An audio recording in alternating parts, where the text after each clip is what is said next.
Hello, Hot Metal Bridge faith community and those who are tuning in from near and far. I am so glad to be with you on this day. I'm Pastor Erin Jones, and this is our final video in our Pride series for the month of June, where we lift up voices from the LGBTQ plus community here at Hot Metal. Not because like once June is over, then Pride is over, but because I can only do so many videos. And we know that there are lots of stories to lift up, and we're thinking of other ways to do that. So like I said, I'm Pastor Erin Jones. I'm a cisgender, straight, white female, and I use she and her pronouns. And I am so excited to have with us today Dayna and Liam, who are members at Hot Metal, and I will let them introduce themselves. Well, my name's Dayna. Gender fluid, so my pronouns are she, her, they, them. I identify somewhere in the mix between pansexual, bisexual, still figuring it out type thing. Great. So, I'm Liam. I'm a trans guy, so pronouns are he, him. Great.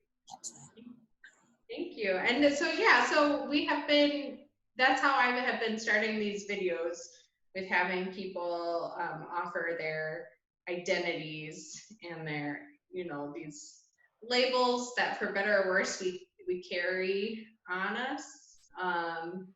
And knowing the two of you, not super well because I haven't been around long, but knowing you were part of the community and knowing that you carry these identifiers that are unique, that people maybe haven't encountered before in their everyday life, I wanted to make sure that we included you and gave you some space to talk about what those words mean to you. And so Dayna, I think especially as someone who also identifies as Black, right? What does it mean for you to carry those multiple identifiers, in your body? Very difficult, I would say, at times. Being mixed, it's, you're too Black for the white people, and then you're too white for the Black people. I don't know if I said that twice, but you know what I mean, like interchangeably. And then you still have parts of the African American community that is still very like homophobic, transphobic, things like that. And then still kind of the same with the white community, but more on the African American side. So my whole life struggling with like how I identify in not just gender and sexuality, but like as my nationality too, and trying to navigate it, I guess. I'm always stuck in the middle, it seems like. Mm-hmm. And especially now, right, we are having like these big conversations around race, during Pride Month. Have you found, I don't know, that what has this last month felt like or been like to be navigating that? And no, it seems like it's been very stressful, because it also seems like the LGBT community in Pittsburgh is separated. So then it's like, okay, well, if I support, this foundation or, this nonprofit, I can't support the other one because there's problems between the two. And it's just a constant battle of not trying to pick and choose, basically, but no matter what, someone feels like I'm going, like turning my back on them. Like, so, which is not the case. It's just, I don't know why, like, the race has to be like a thing in it. For me, at least, being mixed, it's hard. It's hard. Yeah, it's so heavy to carry all that and to be navigating so many different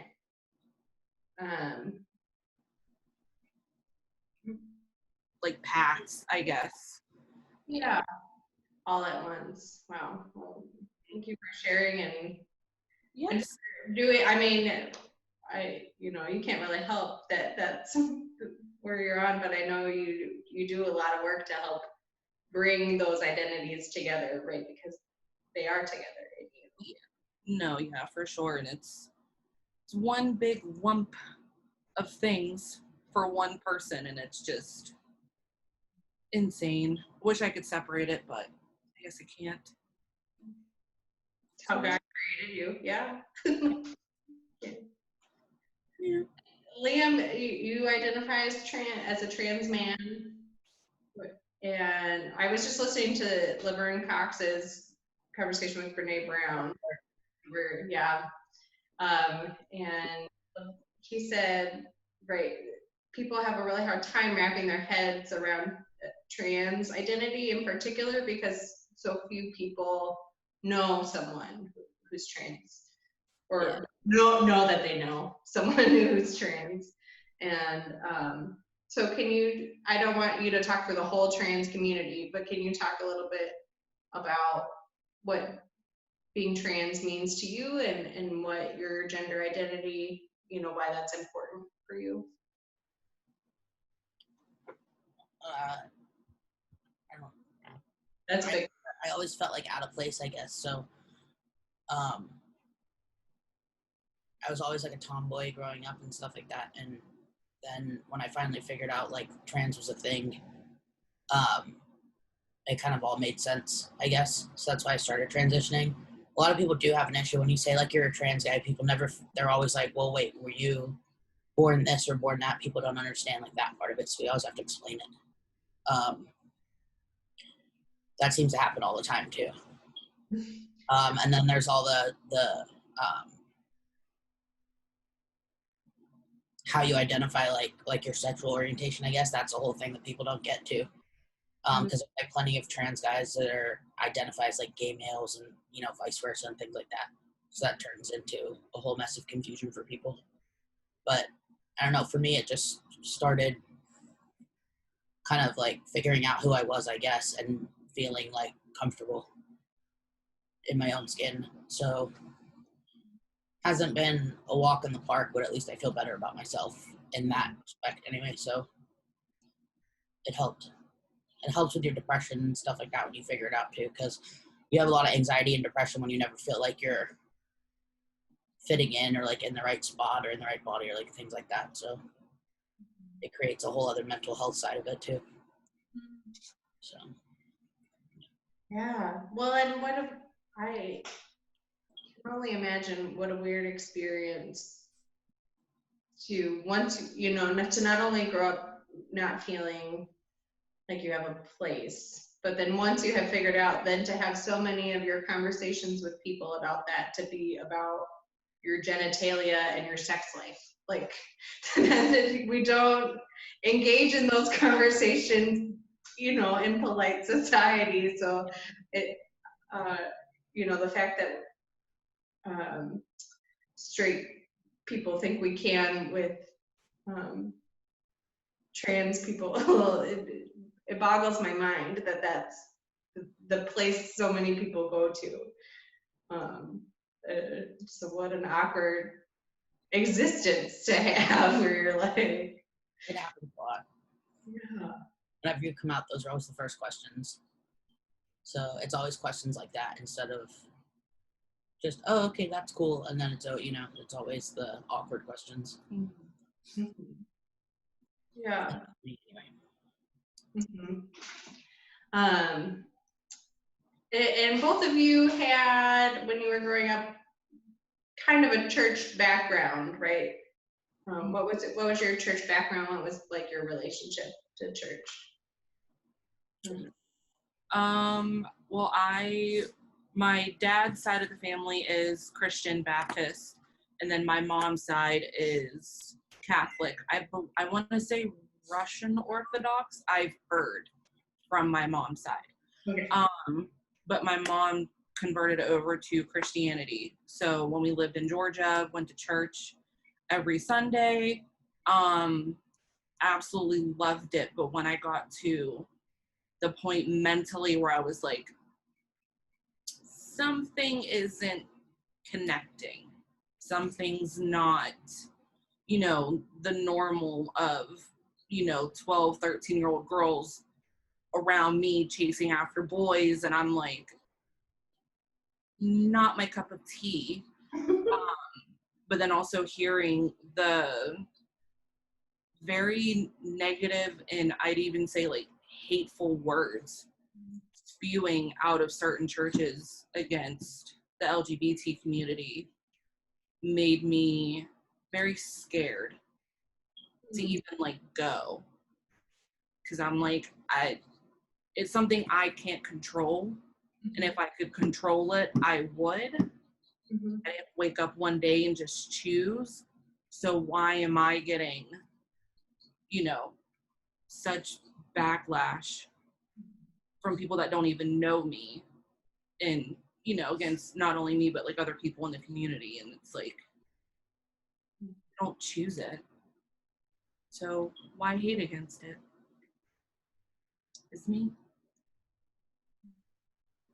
Did you feel like those messages were you able to know that those messages were just coming from the people in the church, or did you also like think maybe God had that message? When I was younger, a little bit of both. But then as I got older and was like thinking of it on my own terms, like not going to church every Sunday and not, super being involved, but just, reading things online, so on and so forth, I'm like, okay, well, if, God created all of us and we're all perfect in his eyes, then there's nothing wrong with me. And he made me just the way I'm supposed to be. And I always see like videos of people saying, oh, when God created me, and they're like tipping the little things. And I think it's so funny. And a couple of them, like the gay cup is just spilled. So it's all spilled in the bowl. And I'm like, well, there you go. Like, I feel like that's just how it all is. We're perfect in his eyes. And I've always said, if your God tells you to hate someone, then, that's not the right God. And I know mine loves me. So. Yeah, you're like, I'm good. I'm good. Yeah. That's great. And Liam, what was your experience of church growing up? We didn't go at all. We moved around a lot, and then my dad was not religious at all. My mom was technically Catholic, I guess, but we didn't go ever. When I started going when I was 17, I was having a whole lot of stuff go on, and a friend told me I should go with her to Catholic church. And I started going and did all I got confirmed and all that stuff. And then once I came out, though, like I came out as gay at first, and then I got told like I was going to hell and all of these things. It started getting really like just hard going. And then I had my mental health was not good, and I actually like attempted suicide, and I got told that I was going to hell because of that too. And so after that, I stopped going, and then I didn't go back until I started metal. So I don't really have any. I don't know. I never really had a lot of like teachings or like any type of opinions, I guess. That was literally my only experience when I did go. And then I got told, a family friend told me to try out this church, and I did, and it's worked. So I don't know, kept going. I'm glad we, out of your 50-50 experience, we are the safe place. And but I know a lot of people have come out of churches where they heard those negative messages. I am sorry, not that they want me apologizing for them, because again, the obsession with genitalia, but they right, but I am I know that they don't speak for God, like Dayna said, God's good. And so I'm glad you were able to survive that. I miss the Catholic Mass sometimes, but I don't know, it was always relaxing to me, I guess. I don't know why, but I don't miss going, because after that, I just never felt like comfortable or wanted, or it was better to just stay away. So Yeah. that's it. Well, I love a good love story. So I wanted to hear how you two met, just because I think that's probably an important part of your story, and certainly an important part of how you find yourselves at Hot Metal now. At a gay bar. Excellent. Yeah. That's now closed, unfortunately. Turned into a parking garage. Oh no. It was the best one that was in Pittsburgh. Yeah. Yeah. It was a big group of friends, and yeah, I had a little, schoolgirl crush. And, he was my platonic boyfriend for a very long time. Very long time. And then, I don't know, started flirting, and then bada bing, bada boom. Almost, 2.5 years? 3 years. Almost 3. 3 in November. Yeah. We started dating officially dating in November. But we were at a part of the same drag troupe. So that's kind of like how we were at a drag show when we met. And the group of friends, like, I was just getting into because I had, like, just started transitioning and stuff. We don't really hang out with them anymore, but they kind of ended up, that's how we, I guess, got introduced. So. Yep. I had my little crush. Nothing much. He's very nonchalant about it. Like, No, I'm not. I just don't. I mean, that's like, yeah, I find there is often one partner that's just like, yeah, that it just happened. and I'm still over here like, how'd you know when you liked me? When'd you know? And all this other stuff. And I'm just not emotional. I don't know. no, I know. I am, though. I'll admit it. Yeah.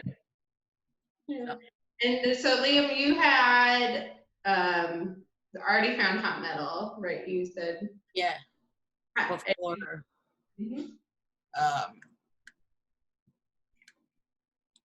A couple years before, I think we started dating, and then I ended up moving with the person I was dating at the time, and it didn't go very well, and I moved back. And then I was kind of like off and on coming back, and and then, well, I don't know, like a year and a half ago, I started coming back like regularly again. 2 years ago. Well, maybe longer than that. I don't know. Yeah. I think we started going back, and I started going with you in 2018. So yeah, it was just a couple months after we started dating. Yeah. He was telling me about it, and then I said, okay, I might cry, but okay, I'll go. And then, yeah. I didn't cry, which is very surprising of me, because not only the whole queer aspect, but a whole other aspect of like personal life and a big death that happened in the family.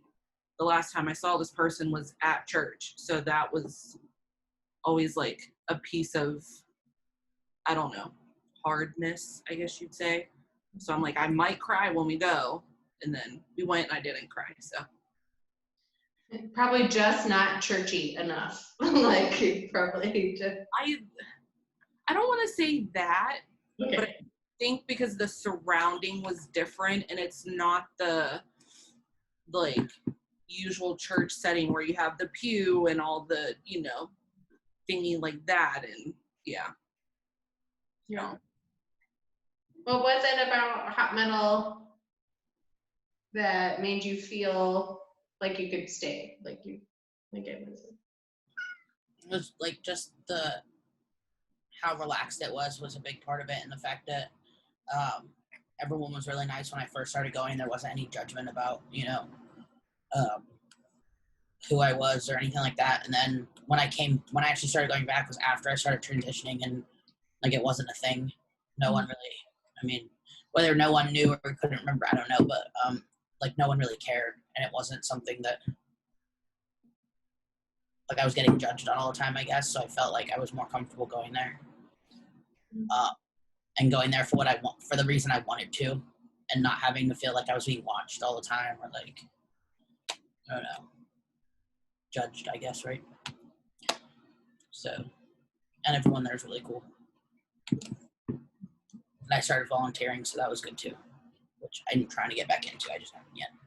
It's okay, no one's doing much of anything right now. Dayna, what did you find when you came to hot metal? Honestly, the first thing that popped up in my mind is when I saw like other people with like massive like tattoos and piercings, and I was like, well, I have tattoos and piercings, and I'm like, okay, that's one bonus. And then I can't remember the song, but it's like at the end when we all circled around and it said gay straight, and I was like, okay, that's two. And then we kept going, and then I started seeing other queer folks, and then I was like, okay, that's three. Okay, we're going. Let's go. Let's keep going. And yeah, I fell in love with it. It's not so much pressure, I feel like, as in it is in other churches. You're expected to, dress a certain way, act a certain way, do certain things, be friends with certain people, and just be a certain type of person, when I didn't feel that at hot metal. Mm. So, yeah. That's great. And I mean, right, that's what we really try to foster for all people, is this really come as you are, and like, God, you are who, like you said earlier, Dayna, you're who God created you to be, so you have a place here. And I think we are on this like journey of trying to be better at being affirming or being allies for those of us who are straight, and trying to figure that out, doing anti-racism work. And so I'm wondering, from your perspective, what are your hopes for hot metal as we like continue into the future, and like continue to do this kind of work, and this kind of like lifting up of voices? I mean, I keep trying to do like outreach work for like most of the trans community, but like it just LGBT as a whole. It's been made a little hard recently with everything going on at work and stuff. But if there was like, it would be cool to have like an LGBT like group, or like a trans group or something like that for allies, or just in general kind of like education, or like, support groups to, especially for people that are just coming out, or like just starting to transition, things like that. Because all the stuff that happens, it's a lot. So, and doing it on your own is not that fun from experience. So, I mean, I think that would be cool for people. I don't think there are many trans people at hot metal, but just outreach in the community would help, because I know you don't have to be a member of the church to like do any of that stuff. So that would be kind of cool for me, and I'd like to be a part of it. Just helping other people, basically. That's really, I don't know. That's what I'm always trying to do, I guess. Yeah. So. Yeah, kind of what he said, like a workshop type thing, and about different aspects, I guess, of the queer community, because there are a bunch of different aspects, and everyone has like their own journey and stuff, so, and their own preferences and things like that. So doing something like that, and I don't know, I guess letting other queer folks know like it's not a scary place, because I know a lot of people get triggered by religious things because of things that they've been through. So if we could like let them know in some sort of way that it is a safe space, and no matter what, you're loved and you're wanted, and things like that. So yeah, basically everything Liam said would work. I would love to, have a group, because what I've heard across these stories that I've done, or this month of trying to be more intentional in my listening, is this desire for like, can I have a place where I get to be explicit about being queer and a part of this faith community, So for those of you who are watching, next Monday, the 29th at 8 p.m., we'll have a Zoom call, kind of where anyone who wants to come, part of the queer community or an ally, can come and we can talk about what a group might look like, or what next steps or outreach might look like. So I really I appreciate you both lifting up how important having that like intentional space is. So, and thank you so much for sharing your story. Anything else you want people to know? I'm sure I'll think of more later, but that's usually how it works. Any addendum from Liam will be in the comments. It might sound corny, but just know that like you're enough and you are loved and you are absolutely perfect the way you are. And you know, Pride isn't just June, it's all year round. And I'm always here if someone needs someone to talk to, and yeah. Amen. That's great. Thank you so much. And yeah, I hope from, you know, part of what comes from this is more connections are made and relationships are built and people can know who they can go to find some solidarity. So not only the church in general, not just me, but you all as leaders and as people who are offering something really valuable to this community. So thank you so much. I'm gonna go ahead and stop and say thank you for people for tuning in. I hope that this month has been as meaningful for you all to listen in as it has been for me, and know that this isn't the end of the conversation or of the Pride. We continue all year long, and we say thanks be to God.